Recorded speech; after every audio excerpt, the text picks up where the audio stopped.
Buenas tardes, Padre Obispo. Hermano, ¿de qué se está riendo? No se estaba riendo de mí. Picardía. Todo lo que pasa tras bastidores. El que se ríe solo de sus maldades se acuerda. Buenas tardes a todos los que nos sintonizan a esta hora en su programa Mi Camino de Fe, pasito a pasito. Desde cualquier lugar, ríase. La vida es corta Bella. Y hay que disfrutarla, aunque tengas un momentito fuerte, pero vamos para adelante. Eso es así, pero ciertamente pues la vida es bella y estamos compartiendo con mucha alegría con todos ustedes en esta semana de la unidad y en oración por todos los cristianos, ¿verdad? Que seamos una sola fe, un solo bautismo, un solo Señor y que podamos vivir a plenitud en esa permanencia en Él. Y esa unidad brota de la palabra de Dios.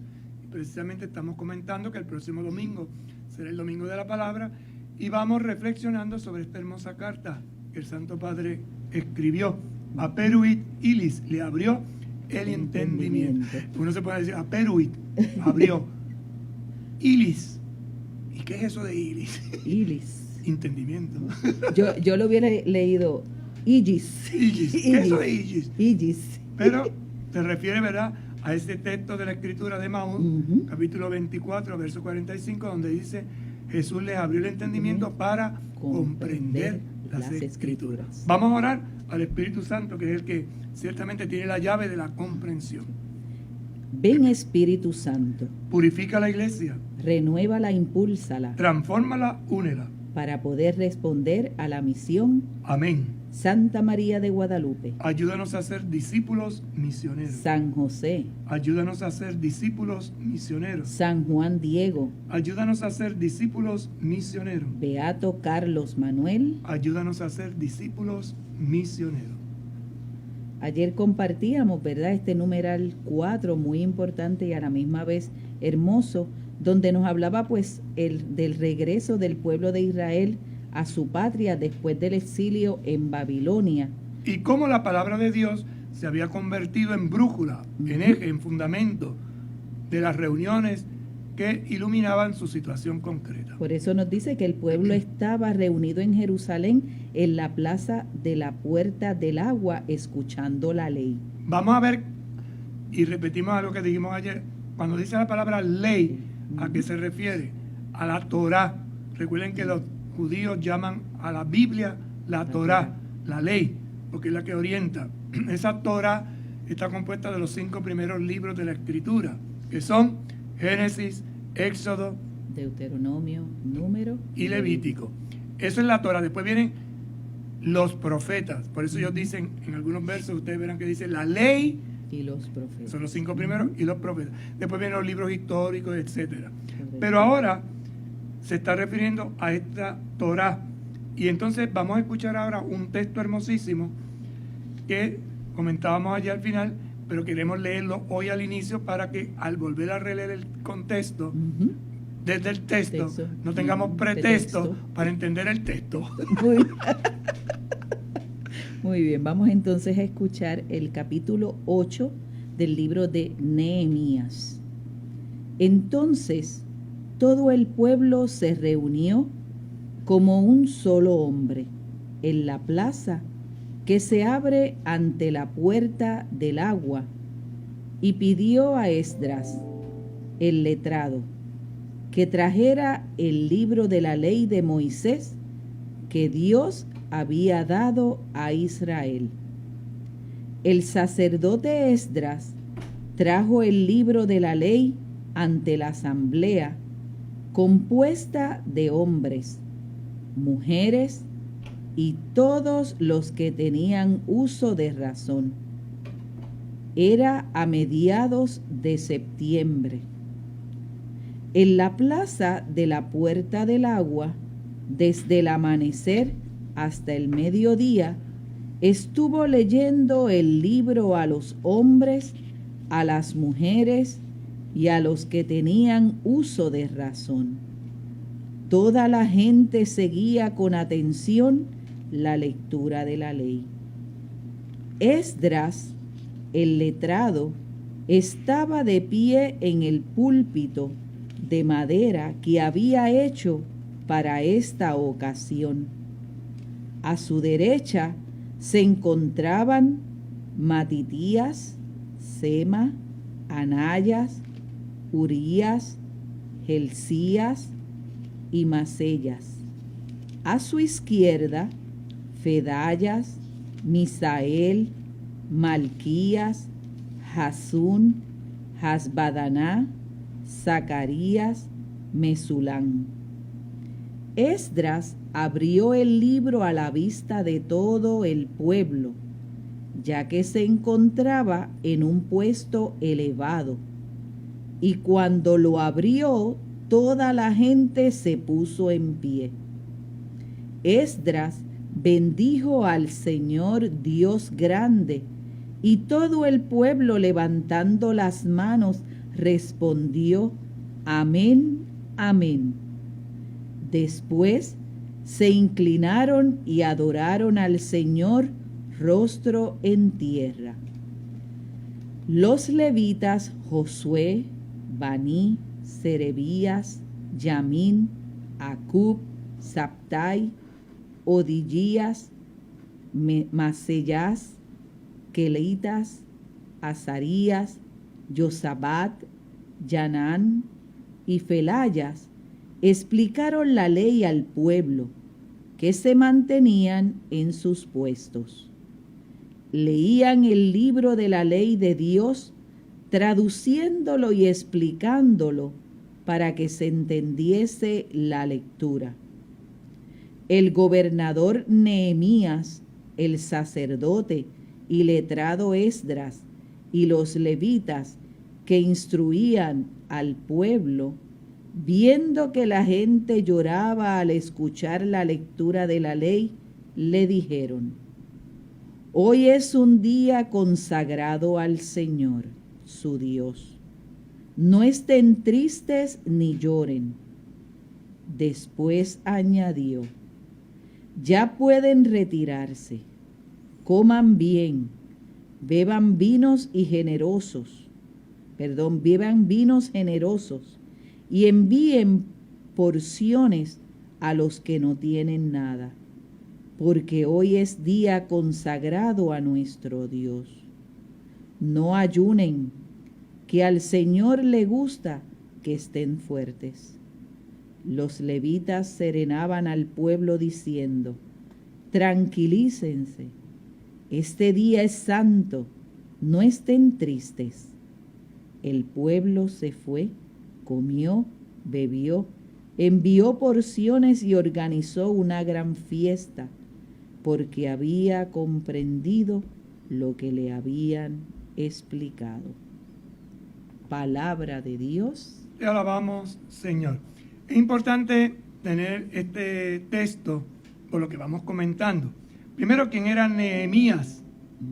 Hay que entender que Nehemías era el gobernador. Y el nombre de Nehemías significa Yahvé ha consolado. Entonces es muy interesante para que, viendo los nombres bíblicos, entendamos que este es un libro donde se nos presenta un texto de consolación, y esta consolación se le da al pueblo a través de la palabra. Era una figura de la cautividad de Babilonia y el retorno a Sión. Es considerado el principal artífice de la reconstrucción de las murallas de Jerusalén. Fue gobernador en la provincia de Judea, y entonces ahí es donde tenemos el texto que acabamos de escuchar. Hay que conocer un poquito el contexto histórico, ¿verdad? ¿Qué sucedió? Pues vamos entonces al número 4 para ir a la par, que ya lo comenzamos a leer ayer, pero que ahora lo vemos a la luz del mismo texto bíblico. El regreso del pueblo de Israel a su patria, después del exilio en Babilonia, estuvo marcado de manera significativa por la lectura del libro de la ley. Así que el regreso estuvo marcado por la lectura de la ley. Volvieron a la patria, estaban en el exilio, vuelven a la patria, ¿no? Y entonces se ilumina. Es, si quieren compararlo, los puertorriqueños que estén fuera de Puerto Rico y regresan a la patria, pero cuando regresan, escuchan un texto de la palabra de Dios, de la Biblia, y entonces se les ilumina y dice, lo que nos pasó y vivimos tiene que ver con. Seguimos. La Biblia nos ofrece una descripción conmovedora de ese pueblo en el libro de Nehemías. Ofrece entonces esa descripción de lo que sucedió en ese momento. ¿Qué sucedió? Lo vamos a ver a continuación. El pueblo estaba reunido en Jerusalén en la plaza de la Puerta del Agua. Fíjate, vamos a ir aplicándolo dominicalmente. El pueblo, la iglesia, está reunido cerca de la Puerta del Agua. Escuchando la ley. ¿Cuál es la Puerta del Agua? La iglesia. No, el bautismo. El bautismo es el agua. Es la puerta que nos hace entrar a la iglesia. Por eso es que tenemos que ver cómo se aplica esta palabra del Antiguo Testamento a nosotros del Nuevo Testamento. Este pueblo reunido en la puerta del agua, es decir, por la puerta del bautismo, ha entrado al bautismo. Estaban escuchando la ley, ¿verdad? ¿Qué es la ley? La palabra de Dios, la Torá, los 5 libros. Aquel pueblo había sido dispersado con la deportación. Habían ido al exilio, dispersados en Babilonia. Pero ahora se encuentra reunido alrededor de la Sagrada Escritura como si fuera un solo hombre. Eso es lo que decía el versículo 8:1. Léalo otra vez, hermano. Entonces todo el pueblo se reunió como un solo hombre en la plaza que se abre ante la Puerta del Agua. ¿Dónde era eso? ¿Se acuerda? En Jerusalén. En Jerusalén. Y pidió a Esdras, el letrado, que trajera el libro de la ley de Moisés que Dios había dado a Israel. Lea al final. ¿Y pidió? Y pidió a ¿Quién Esdras. Pidió? Nehemías. ¿Quién es Nehemías? El gobernador. ¿A quién se lo pidió? A Esdras. ¿Quién es Esdras? El sacerdote, el que guardaba los libros de la ley, el custodio de la palabra. Y le dijo, tráeme el libro. Que Dios había dado a Israel. Vamos a ver qué pasa. Cuando, verso 2. ¿Qué dice el verso 2?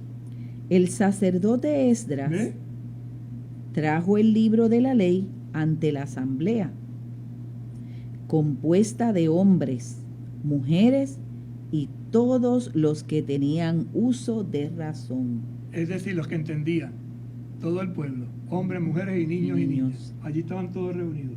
Era a mediados de septiembre. A mediados de septiembre, ya pone específicamente el tiempo.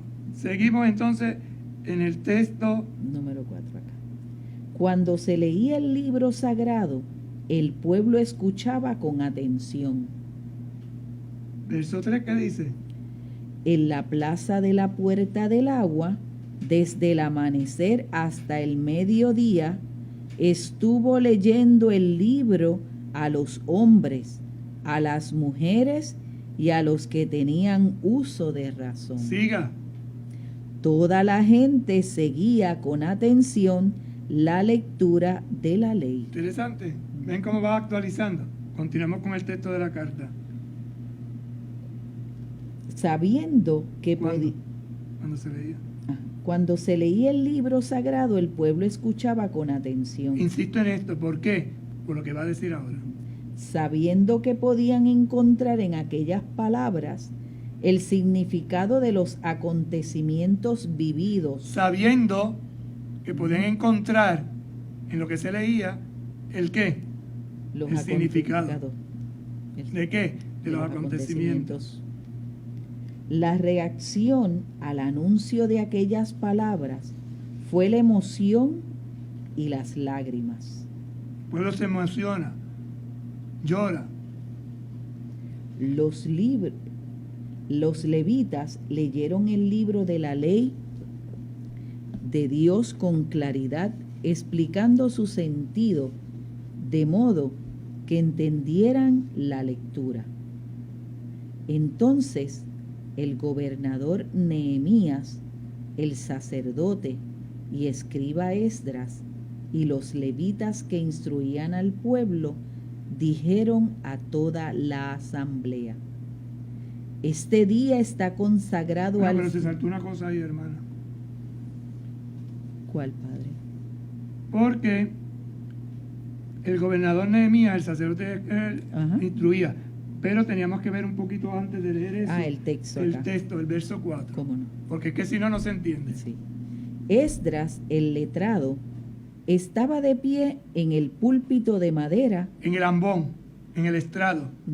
Por eso es que hay que decirlo de dónde estaba leyendo. Había un lugar especial que había hecho para esta ocasión. Ahí, después nombra un montón de personas ahí, ¿verdad? Ahora vamos entonces a lo que sucedió en el verso 8. Porque cita que uno estaba en un lado, otro estaba en el otro. Dice que subió, abrió el libro a la vista de todo el pueblo. El pueblo escuchó, el pueblo se puso de pie. Sí, explica el ritual, ¿verdad? Y entonces que entendemos la conclusión, que es el verso 8 que usted lee ahora al final. Leían el libro de la ley de Dios, traduciéndolo y explicándolo para que se entendiese la lectura. Hasta ahí, volvemos a la carta. Este día está consagrado al Señor nuestro Dios. Entonces, el día que está consagrado al Señor es el día que se lee la palabra de Dios. No estén tristes ni lloren. Y es que todo el pueblo lloraba al escuchar la palabra de la ley. Entonces la palabra no es para ponernos tristes, es para alegrarnos, para decirnos, wow, si eso se cumplió entonces, se cumple ahora. No os pongáis triste, el gozo del Señor es nuestra fuerza. Fíjense que esa es una frase que a veces se utiliza en la Eucaristía cuando el diácono despide la asamblea. La alegría del Señor sea nuestra fortaleza. De ahí es que viene. ¿Por qué? Porque hemos escuchado la palabra de Dios y esa palabra de Dios nos alienta, nos anima y nos sostiene. Seguimos entonces la carta. Estas palabras contienen una gran enseñanza. La Biblia no puede ser solo patrimonio de algunos, y mucho menos una colección de libros para unos pocos privilegiados.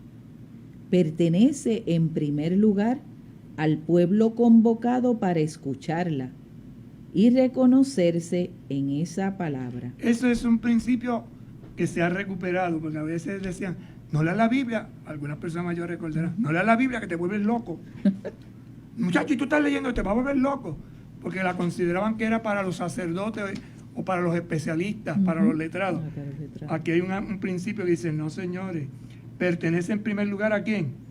Al pueblo convocado. ¿Para qué? Escucharla y reconocerse en esa palabra. Esa palabra yo la escucho y me reconozco en ella. Esa palabra está dicha para mí. Y a mí la palabra de Dios me dice. Por eso es que tenemos que tener cuidado, porque cuando a veces comentamos la palabra de Dios, la gente comienza diciendo, ¿por qué es que tenemos que hacer? ¿Por qué es que ustedes? No, Señor, es a mí. A mí la palabra me dice que yo debo cambiar tal cosa, que yo tengo. Porque es muy fácil decir, soy cristiano, usted tiene que hacer. A ver, eso es usted, pero no yo. No. La palabra está dicha para que el pueblo la escuche y reconozca, acepte esa palabra. Además, a menudo se dan tendencias que intentan monopolizar el texto sagrado, relegándolo así a ciertos círculos o grupos escogidos. Es que ustedes no entienden. A veces decimos eso, pero nosotros que hemos estudiado, ustedes que son unos ignorantes, no señor, la palabra para todos. Para todos. Es alimento para todos, luz para todos, roca para todos. No puede ser así. La Biblia es el libro del pueblo del Señor, que al escucharlo pasa de la dispersión y la división a la unidad. Maravilloso en esta semana de la unidad. Ujú. Maravilloso en este año de la unidad para la diócesis. ¿Dónde nos vamos a encontrar y unir? En el libro del pueblo de Dios. ¿Cuál es el libro del pueblo del Señor? Las Sagradas Escrituras. Que al escucharlo, los que estamos dispersos y divididos, nos unimos. La palabra de Dios une a los creyentes y los convierte en un solo pueblo. Entonces, repite esa frasecita porque eso tiene su picardía. La palabra de Dios une a los creyentes y los convierte en un solo pueblo. Léala otra vez. La palabra de Dios une a los creyentes y los convierte en un solo pueblo. Aplíquele ahora. Fíjense que esto es interesante, porque esto rompe un esquema. Y yo vuelvo a repetir algo que dije el otro día, que algunos se escandalizan y no acaban de entenderlo. Biblias protestantes y Biblias católicas, eso no existe. Existe la palabra de Dios. Existe la palabra de Dios. Y dice el Santo Padre en esta carta, la palabra de Dios une a los creyentes y los convierte en un solo pueblo. No importa la tradición cristiana que usted sea, incluso al pueblo judío, que utilizan, o nosotros utilizamos la Biblia de ellos, nos une. Entonces, no hagamos divisiones tontas. Hay algunos aspectos que estamos ciertamente no de acuerdo y quizás eso nos pueda separar, pero yo tengo que buscar la unidad por encima de todo. Entonces, si tú tienes el libro del Génesis, que es común a los tres, pues vamos a leer el libro del Génesis. No lo quites, porque ese es de los tres.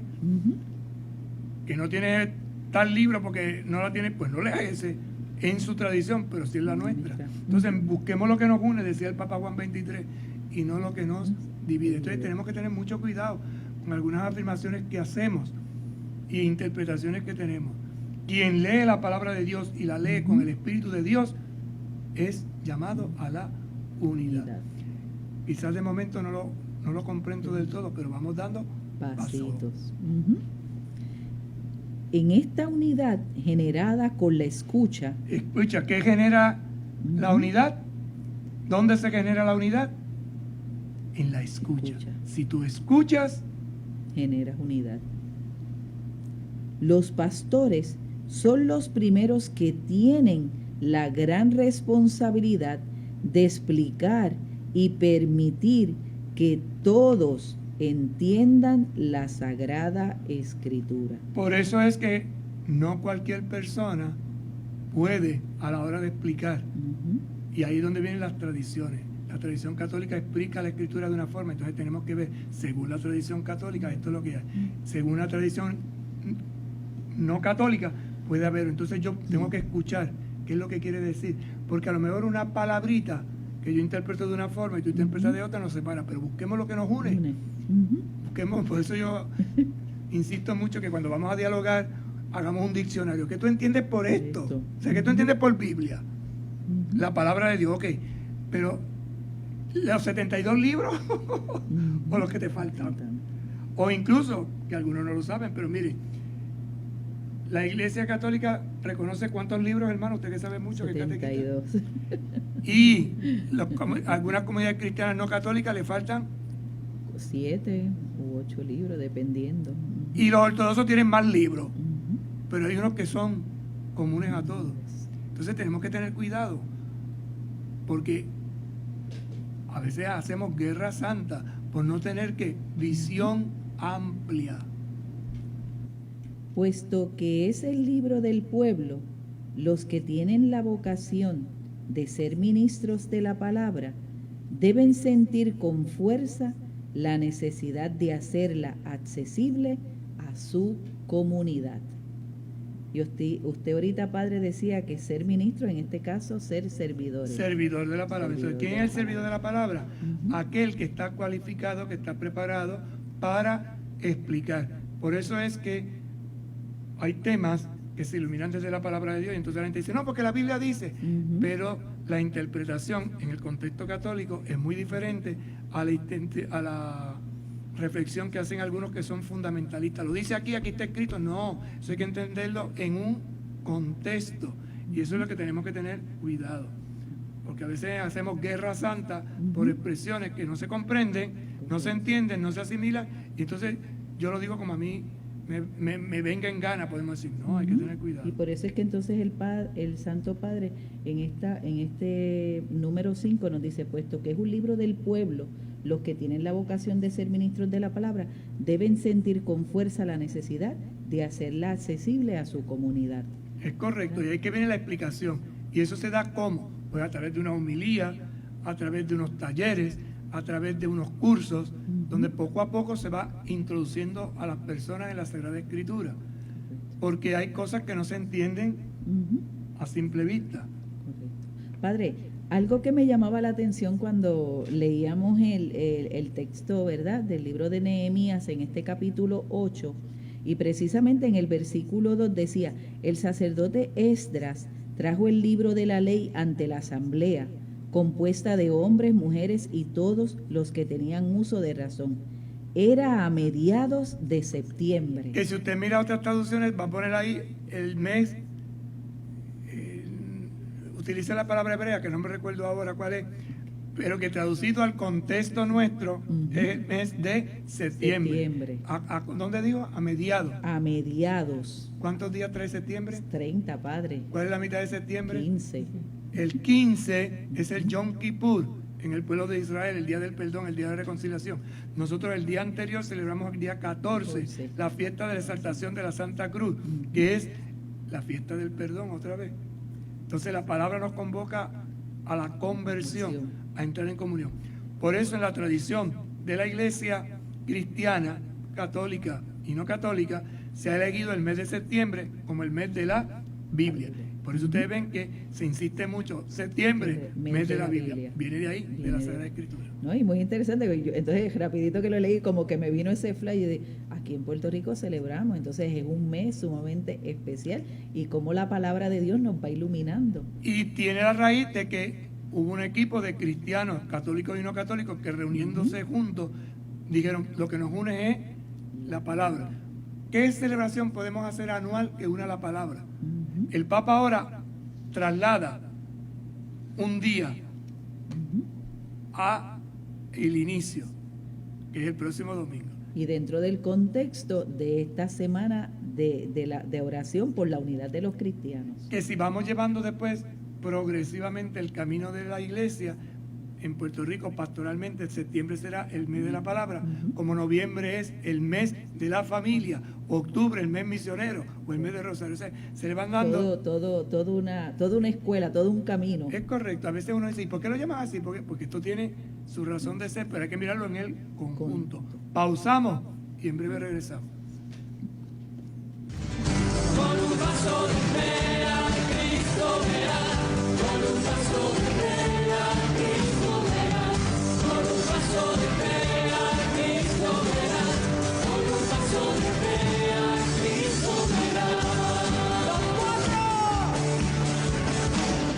Moverás las montañas, caminas sobre agua, caminas sobre fuego, y hablando en su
Bien, continuamos compartiendo en este su programa Mi Camino de Fe Pasito a Pasito, esta carta apostólica escrita a modo propio, ¿verdad?, del Papa Francisco sobre el domingo de la No es a modo palabra propio, de su Dios. puño y letra. De su puño y letra. Ah, Eso es motu propio, de su puño y motu- letra. de su puño y letra, ahí, que escrito por él, Eso es. desde el corazón. Te lo digo así porque es que a veces usan motu propio. ¿Y eso qué quiere decir? Motu De su puño y propio. letra, ese que lo sacó él. Desde el corazón, desde esa reflexión, ¿verdad? Y cómo nos ha ido llevando para nosotros poder vivir este próximo domingo, ¿verdad? Aún en medio de la realidad de la pandemia, cómo vivir este domingo de la palabra de Dios. Y hemos estado compartiendo también este texto hermoso del libro de Nehemías, ¿verdad? En el capítulo 8, la lectura de la ley. Y continuamos entonces dando lectura a esta carta. La homilía en particular tiene una función muy peculiar. Ahora voy a hablar de la homilía. ¿Qué es una homilía? La homilía ni es un sermón, ni es una catequesis, es una homilía. ¿Y qué es eso? Vamos a ver para que entendamos. Porque es que a veces pues hacemos de la homilía sermones, o hacemos de la homilía catequesis, o hacemos de la homilía exégesis, y eso tiene su explicación. Es que a veces en la parroquia se aprovecha ese ratito para hacer toda la vez, y no. Y también eso yo creo que lo hacen así dependiendo también de lo que se esté celebrando, si es la misa de los niños, cómo aplicarla a los niños, si es de los jóvenes, y así sucesivamente. Porque la palabra homilía lo que quiere decir es conversación. Vamos a ver. Porque posee un carácter cuasi sacramental. ¿Qué quiere decir eso? Cuasi sacramental. Que es parte del sacramento que se celebra. Entonces, es explicitar. Si yo explico demasiado, hago una catequesis. Si me voy a la raíz de la palabra, hago una exégesis. Entonces, ni es exégesis, aunque tiene algo de exégesis. No es catequesis, aunque tiene algo de catequesis. ¿Qué es entonces? Vamos a ver. Ayudar a profundizar en la palabra de Dios. Ven, comienza diciendo, ayudar a profundizar en la palabra de Dios, quiere decir con un lenguaje sencillo y adecuado para el que escucha. Porque la mistagogia. Ajá. ¿Usted sabe qué es eso, hermano? La mistagogia. Ajá. Vamos a buscarlo. La explicación del misterio. Ah, bueno, ya lo explicó. Entonces el problema es que a veces los sacerdotes o los obispos estamos en la mistagogia, se lo comprendemos tanto que nos olvidamos. Y el pueblo está ahí. Y empezamos a utilizar un lenguaje que uno se queda así. Porque la escatología. Tú le dices a un niño porque la escatología, el niño dice, ¿qué es eso de escatología? Escatón, ¿qué es eso del escatón? Los últimos tiempos, la venida. Entonces, porque en el tratado de escatología, y tiene un niño, dice, ¿qué será eso? Y empiezan a darse los codazos, ¿verdad? Escatología, catón, suena como gato, algo, un gato encerrado, algo así. No, entonces, a veces... Un lenguaje sencillo. Un lenguaje sencillo, fíjense las características. Y adecuado para el que escucha. Adecuado, como usted decía, si es niño, niño, si es adulto, adulto. Lo más interesante es, y es una de las cosas que tenemos que tener presente los predicadores, que si entiende el niño, entiende el adulto. Si el niño no entiende, tampoco el adulto. Y el que es sordo, mucho menos. Le permite al sacerdote mostrar también la belleza de las imágenes que el Señor utilizaba para estimular a la práctica del bien. Entonces, toda homilía tiene que estimularnos a la práctica del bien. Y para eso es importante utilizar un lenguaje sencillo, que además tenga belleza, adecuado, sencillo, adecuado, pero tenga la belleza de las imágenes que el Señor utilizaba. Pero claro, a veces nos cuesta un poquito. Entonces, ese es el arte del predicador. ¿Cómo hacer? ¿Cómo motivar a que el pueblo practique el bien desde un lenguaje sencillo, pero a la vez profundo y bello? Bello, adecuado. Por eso es un arte. Y no todo el mundo lo sabe realizar. Entonces hay que practicarlo, entrenarlo, mejorarlo. Esta es una oportunidad pastoral que hay que aprovechar. Entonces, si realmente la homilía hace su efecto, ¿qué produce en el fiel? Arde el corazón. que es lo que dicen los discípulos de Maús, no ardía nuestro corazón, no se entusiasmaba. Entonces eso te motiva a decir, pues yo voy a hacer eso. Si él lo pudo hacer, yo también lo puedo hacer. A veces me dicen cosas más aburridas, Dios mío.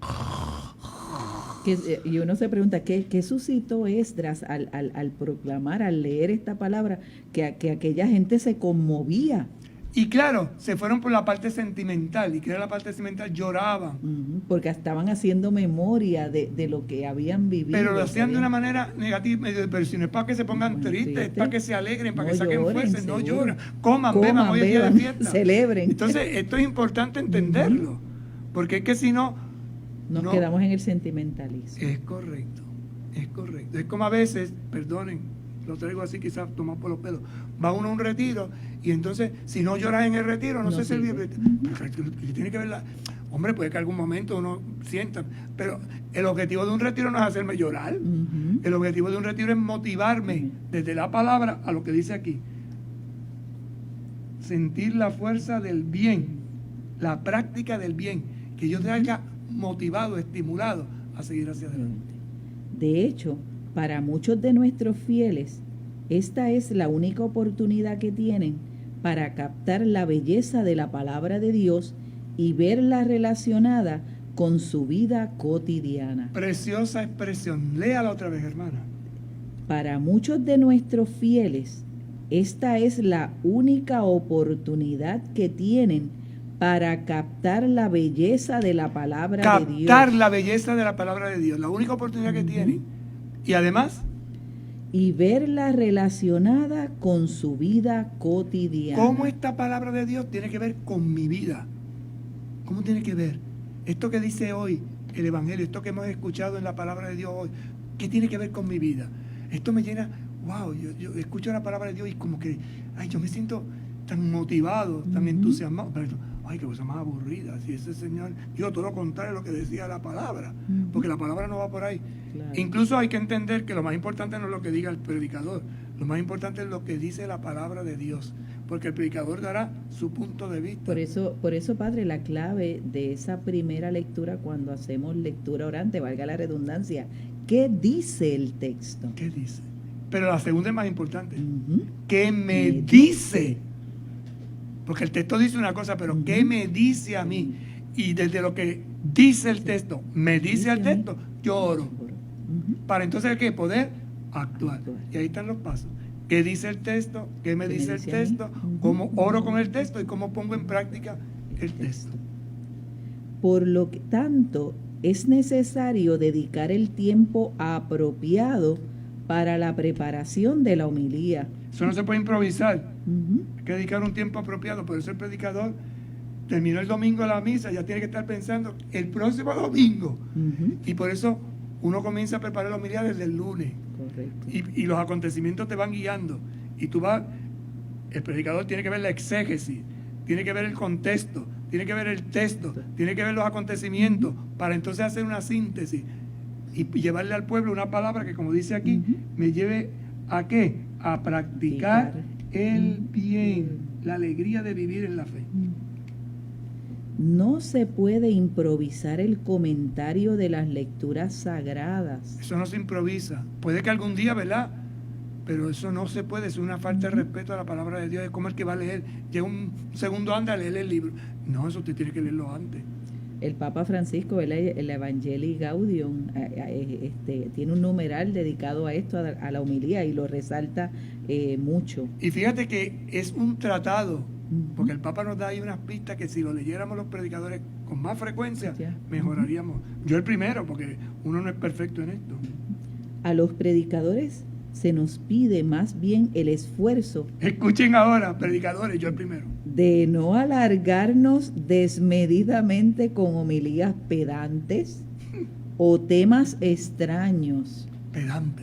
O sea, uno se pone como el centro. El centro de la homilía es Jesucristo. Yo, cuando tú estás desviando. O pedante, te crees el mejor del mundo.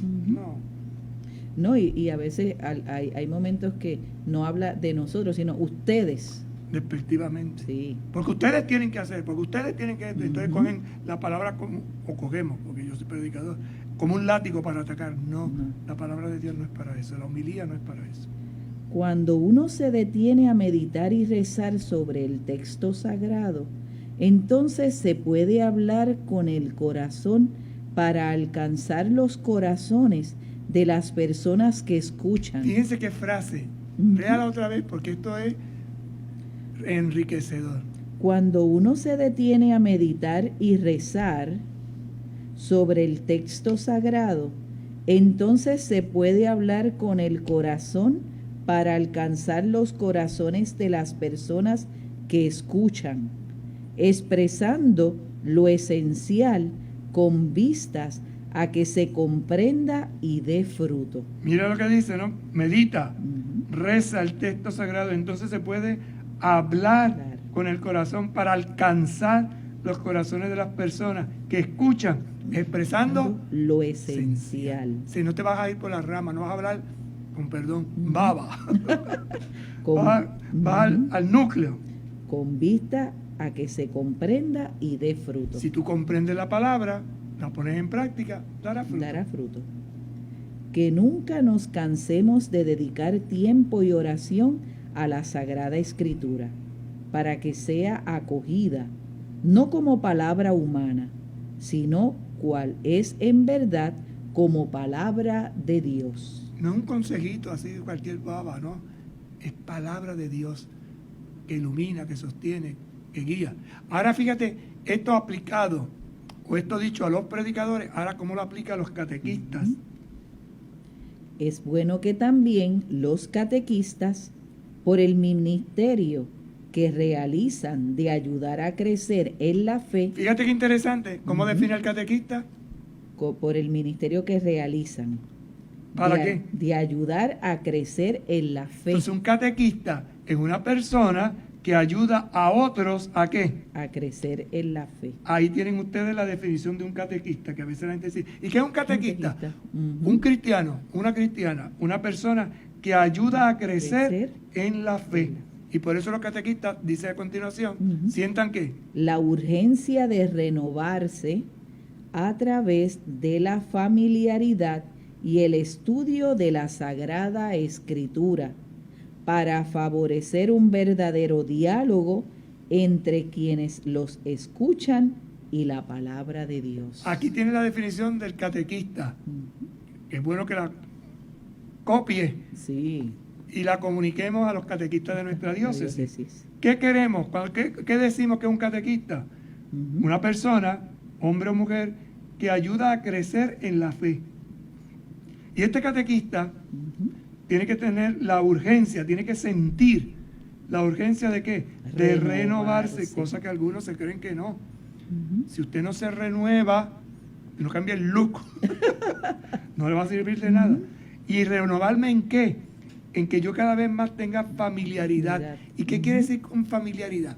Que en la medida en que usted y yo conocemos la Sagrada Escritura, cuando estamos leyendo dice, ay, pero como que esto se parece, como que esto se une con aquello, como que esto, y entonces uno empieza a ver el paralelismo y ve el hilo conductor. Mire, basta que usted coja un verso de la Sagrada Escritura y lo escrute, si lo analice, lo reflexione, y te lleva por toda la Escritura, te lleva, porque es como un árbol. Dice entonces, renovarse en que la familiaridad, pero además el estudio. Entonces por eso nosotros con los catequistas de vez en cuando traemos especialistas para que te pongan al día, porque no es lo mismo un texto de San Pablo, de San Juan, de los distintos escritores bíblicos, dicho hace 20 años atrás, que actualmente. ¿Cómo aplicarlo? El estudio de la Sagrada Escritura, ¿para qué? Para favorecer ¿qué? Un verdadero diálogo. Mira lo que dice, un verdadero diálogo, porque hay preguntas que surgen y las nuevas generaciones nos hacen cada vez más preguntas. ¿Entre quiénes? La escuchan y la palabra de Dios. Entonces, yo escucho la palabra de Dios en mi realidad, en mi situación.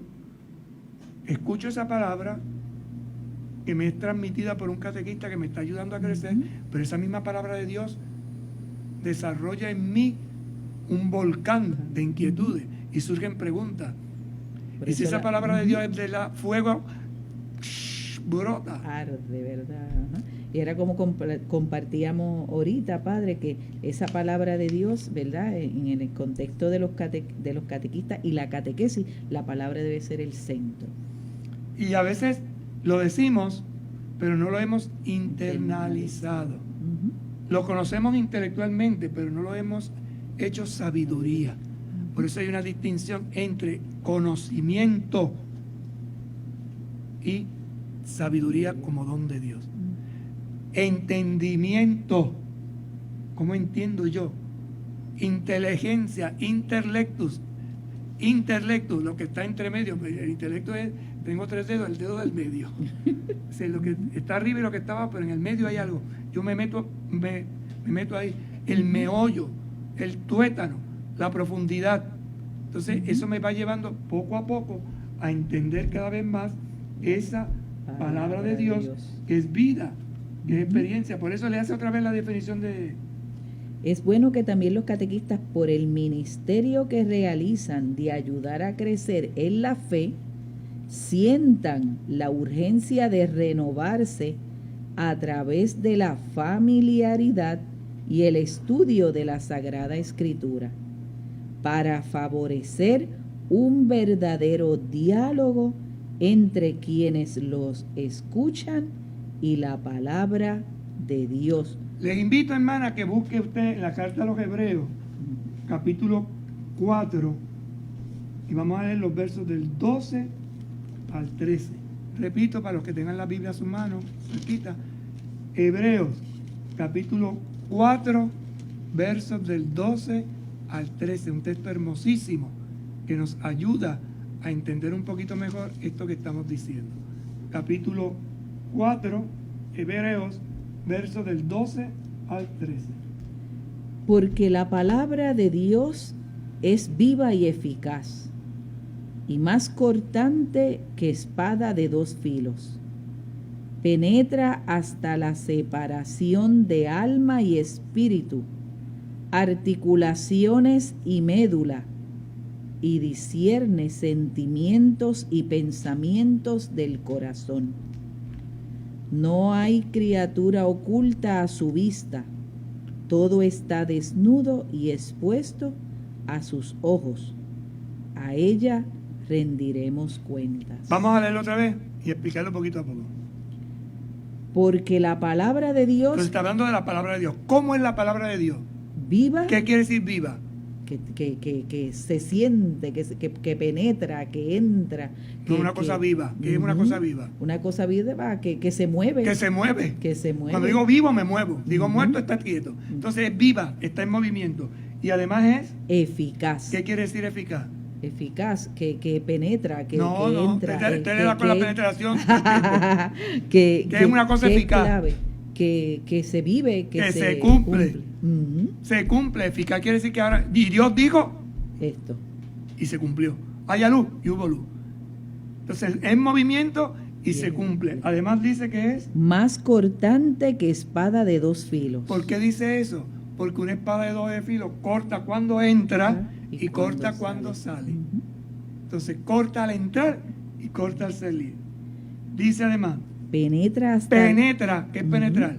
Entrar. Meterse dentro de, no solo entrar. Cuando una cosa penetra es porque llega profundo, a lo más profundo. ¿Y llega hasta dónde? La separación y de aquí alma. Usa unas expresiones interesantes. Alma, distinto de espíritu. ¿Qué es el alma? El alma es la dimensión interior del ser humano. El espíritu es aquello que constituye a ese ser humano. Entonces dice, penetra hasta la separación de alma y espíritu. Y espíritu. Articulaciones y médula. ¿Qué es la médula? La médula. Le operaron de médula, ¿qué es eso? Un hueso. No, el hueso es el hueso. El hueso. Lo que está dentro del hueso. ¿Te ha comido patitas de cerdo? Sí. Pues lo que está dentro del cerdo. Lo que está, que uno se... Eso es la médula. Por eso cuando hay gente que la operan de la médula es porque en el interior de su hueso no hay vida, porque la médula es vida. Por eso dice, llega a las articulaciones y a la médula, a lo más profundo. Y añade, y discierne sentimientos. Discierne, distingue, ¿qué?